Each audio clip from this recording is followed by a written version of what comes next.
আর আমি আখিরি নবী সিজদায় পড়ে কাঁদব, একবারও আমার কথা বলবো না।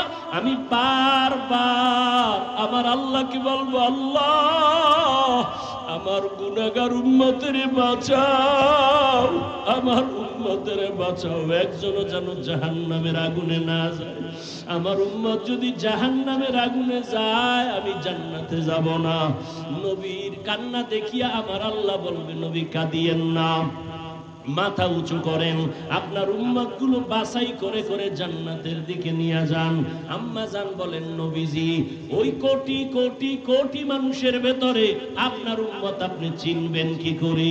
নবী বলেন, ও আয়েশা, আমার ওই উম্মতেরা যারা দুনিয়ার জমিনে থাকিয়া 5 বেলার নামাজ 5 ওয়াক্ত ওযু বানাইয়া নামাজ আদায় করত, কিয়ামতের ময়দানে ওযুর জায়গাগুলো নূরের আলোতে ঝলমল করতে থাকবে।